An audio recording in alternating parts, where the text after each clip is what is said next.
Alex. And I think that today we have a very special treat because with us we have my good friend George Yeo, who you might know has been a general in the army of Singapore. He's been a government minister in Singapore for over 20 years. But the biggest connection that him and I had was that we were foreign ministers at the same time. And I'll never forget it because it was a UN General Assembly week. And both of us were horribly jet lagged. We didn't know each other. We ended up in the same hotel. And about 3 o'clock in the morning, there are two crazy people in the gym on the treadmills. And we didn't sort of say hello or anything like that. But then later on, we had a meet. Hey, you were at the gym this morning, weren't you? So warm welcome, George Yeo. It's a pleasure to have you. Thank you, Alex. Great. Pleasure to be here. Now, you are a member of our external advisory board here at the School of Transnational Governance, and we're especially thankful for that. And you have given a speech to us inaugurating our great lecture hall here at Buontalenti. And the speech had many different themes, but it's really about China's role in the world right now. Can you tell us, what do we in the West get wrong with China? Why don't we understand China? What's your take? Well, actually, my main point is the role Europe can play to balance the relationship, the struggle between the US and China. And the stance Europe takes can make the difference between war and peace on this planet.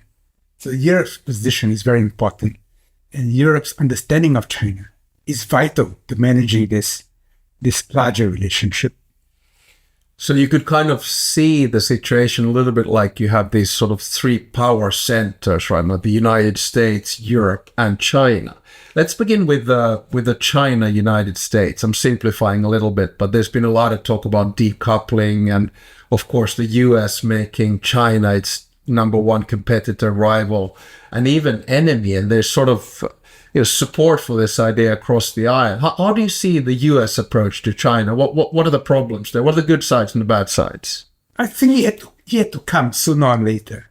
But in the last 5 years, like drops of litmus, like drops of acid changing the color of the litmus, there's suddenly a view in the US that China is a threat. Not a threat to the US in the territorial sense, but a threat to US dominance in the world. And there's a mood in the US now that they must somehow curb, curtail, control, contain China, and if necessary, for some, go to war with China. And this is very dangerous because the passions of democratic electorate can sometimes get out of control. If, for instance, there's an incident in the South China Sea and a few dozen US sailors were to be killed, then Congress, the US media will react in a way which even the White House cannot somehow contain or moderate. I would assume, and having listened to your speech, that the US is probably on a wrong track here from your perspective, and that they're sort of getting China wrong. Well, if you were the president of the US, what would you do? Well, the most important thing is to understand the nature of the challenge, and which means understanding China in its history, in its philosophical underpinnings. Otherwise, if your assumptions are wrong, then your actions may lead not to success, but to tragedy. So it's important when we look at China, not just to view it on the basis of a few snapshots, but one must watch the entire video from its early beginnings. Then its nature reveals itself. And China has a long history. And China is the challenge it is because it has a long civilization. The Chinese people are the biggest nationality in history. Why has this come to be? It wasn't an accident. China, with a population of 1.4 billion, is 92% Han. How can such a large country be so homogeneous? It cannot be by accident. It cannot be because of the policies of one or two dynasties. it is deep in the culture that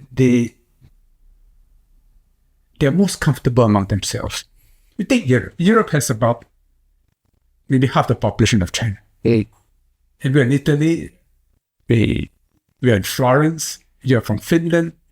Each has its history, its traditions, its heroes, its myth. But the whole of China has only one literature. Has only one set of myths which all Chinese people subscribe to. And because of the nature of this civilization, it has a very different character. The Chinese people are not expansionists, not because they can't be expansionists, but they find it troublesome to incorporate non-Chinese people into their realm. Sounds a little bit like the Finns sometimes. We're only 5.5 million, very peculiar language and no one else speaks it. But I guess what I was struck by when I read your speech and then listened to it is you could also make a comparison, I guess, to India to a certain, because India will now surpass China in terms of population, but it is, of course, a little bit more diverse, much less homogeneous. And in your speech, you also talk about, the notions of harmony and the notions of a sort of a legalistic perspective. Can you explain that a little bit? No, India is much more like Europe. It has a common civilizational basis in the Hindu and Islamic beliefs, the way Europe would have Judeo-Christian values and the inheritance of Greece and Rome. But politically, India has never been united until the British came. And it has no political culture of being united over centuries. For China, it's like Rome resurrecting itself again and again in European history. Europe never did. I mean, not that there were not attempts by Charles the Great or by Frederick Barbarossa or by Bismarck or Hitler or whatever, or Napoleon. But China always did. So there is a political culture of seeing the ideal in being a united polity. And that makes it very different from Europe and from India. So what do you say when you hear, a lot of Westerners, people from the global South, or, the US and Europe saying, China is an authoritarian, centralized state, it's expansionist or imperialist, just like Russia, and we need to decouple and the rest of it. What's your, as a Singaporean, what's your reaction? Well, I'm ethnic Chinese. Singapore is 3/4 Chinese, so I think we do have some understanding of the nature of China. I don't think they see profit in conquering foreign lands and incorporating foreign nationalities into the body politic. In the end, it will lead to Greece. They're quite happy for the Americans to play their role, not because they don't want to challenge America, but they think that in the end it will lead to no good. They're too old, they've seen too much to see benefit in trying to impose their values on others. Their approach is this: I have not problems with my family. It's a big family, a lot of problems. And your family, well, good luck to you, To think that I can help you solve your family problems is to them absurd. Yeah. Just as you cannot solve my family problems.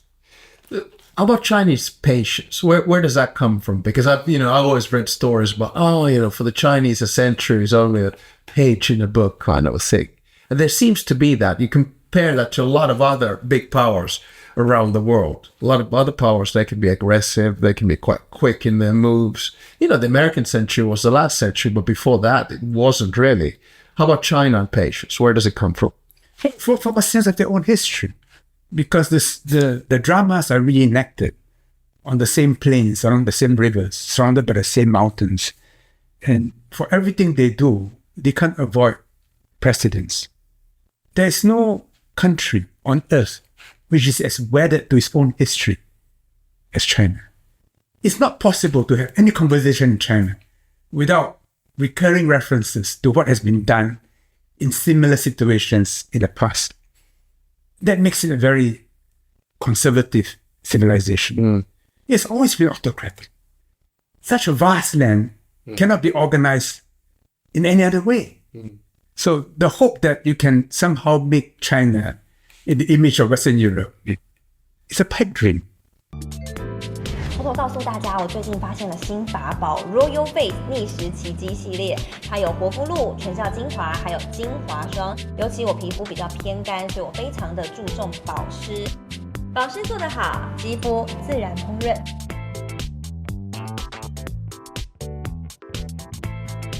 提亮肤色更年轻，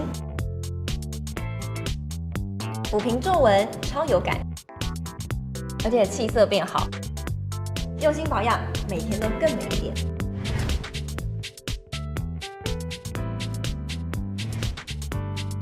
美吧。